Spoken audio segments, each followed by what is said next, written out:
I want to knock the door.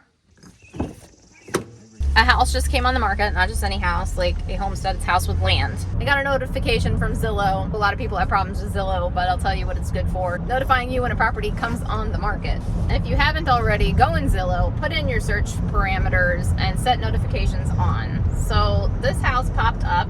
It's not a house so much as it is a property. It looks like a farm that's been chopped up into 6 different tracts. 4 of them, I guess, either have already sold or are not for sale, and those are just up by the road. They look like they're going to be smaller home sites. And then there's 3 main larger tracts in the back, and that is what is for sale. The one in the middle has a house on it. It was built in 1909. It's just an old farmhouse. I think it looks cool, but it needs a lot of work. The tract with the farmhouse on it is 15 acres.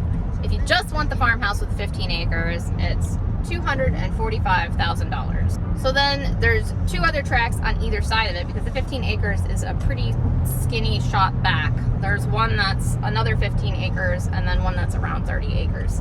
So they're selling it either tract 2 only, 15 acres with a farmhouse, $245,000. Tract 2 and 3, which is 30 acres, for $424,000.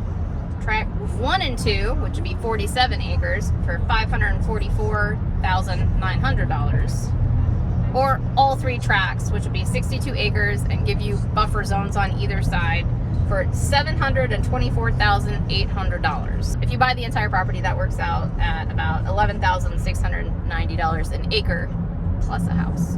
They're also offering just tract 1, which is 32 acres, for about $300,000. So that's if you don't want the farmhouse and you don't want the other tract.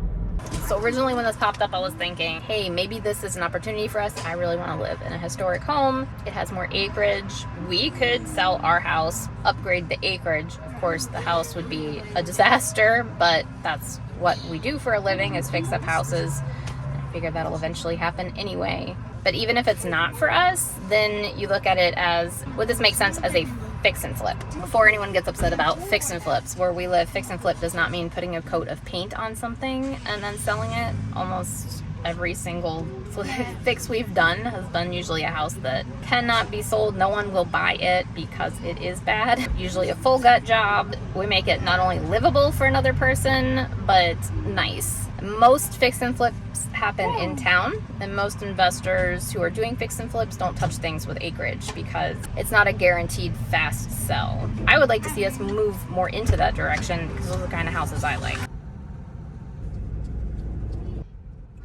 We got tract 2. Yeah, we can talk to that guy. And tract 3.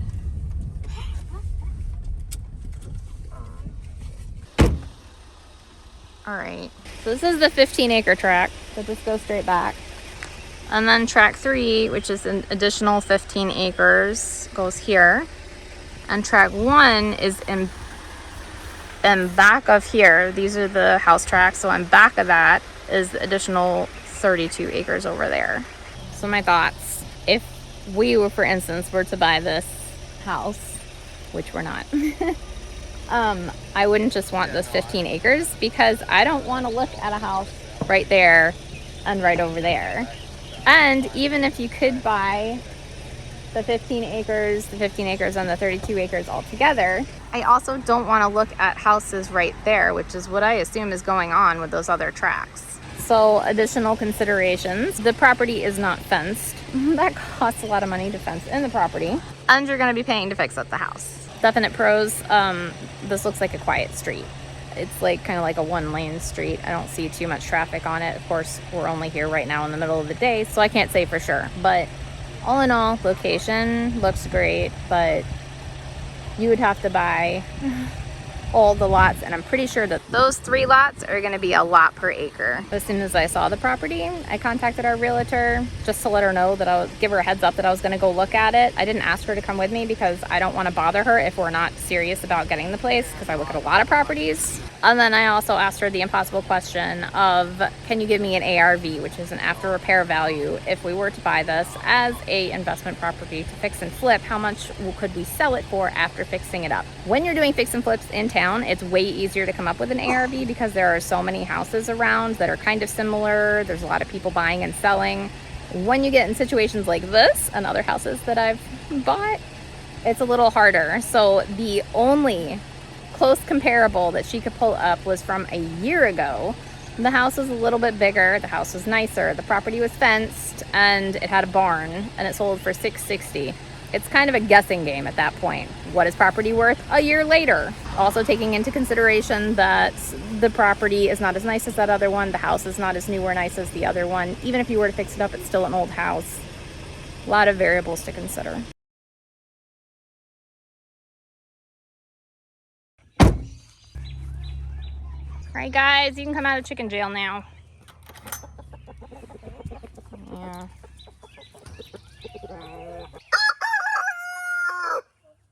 We keep them locked up if we're leaving because there's always a chance that a dog will come and get them. Oh no.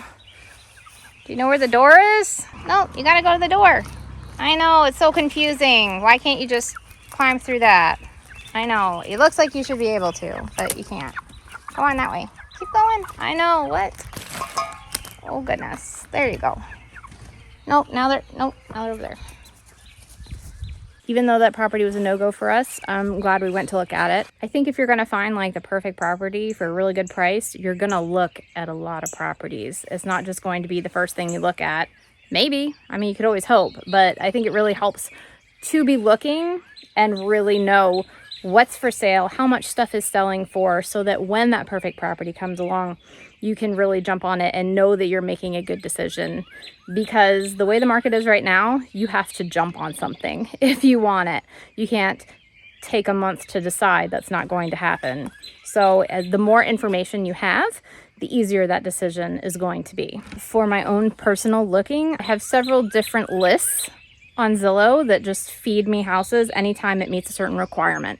So I have all of Kentucky, 100 acres or more, under $300,000. If a property comes on the MLS that matches that, boom, it sends it to my phone. Doesn't mean that I'm open to living anywhere in Kentucky. It doesn't mean I'm grabbing any of those houses, but it gives me a good idea of what houses are available with that much land and how much they cost. I also have a smaller radius around where we live. I think it's 15 acres and up, and one for 50 acres and up. Back when we were doing fix and flips in the city, I had way different settings on my Zillow. I got notifications like all the time, and that was basically the area that I was looking for in the city under a certain price. And I didn't care how many beds, baths, none of that. And I will say, don't put in the beds and baths. Don't be too picky, and also that leaves it open because sometimes people mess up.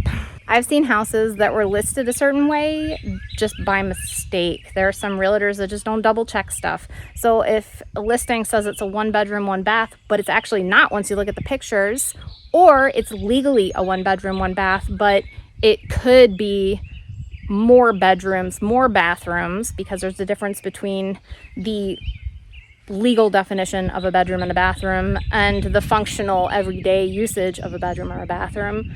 So I would just leave those blank and be open to anything. For a homestead, you're looking at acreage, and I guess if you do want a house on it. So yeah, even if you're hoping to get an off-market property, go ahead and put those filters on the on-market properties, especially because for sale by owners can also list on Zillow, and it will let you know what prices are good. I have seen people pay over retail prices at an auction because I assumed they thought they were getting a good deal just because they were at auction. And I was like, you could have gone on the MLS and bought a property for the same amount of money that you could have had an inspection on, that you could have really looked at. Why are you doing this? I think they just don't know any better. So make sure you know your market. Go in, make your settings, get those notifications, start looking, so that when that perfect property comes up, you will know that it is time to jump. We're gonna get back to what we do. Thanks for coming and looking at that property, I'll bet from afar. Catch you later.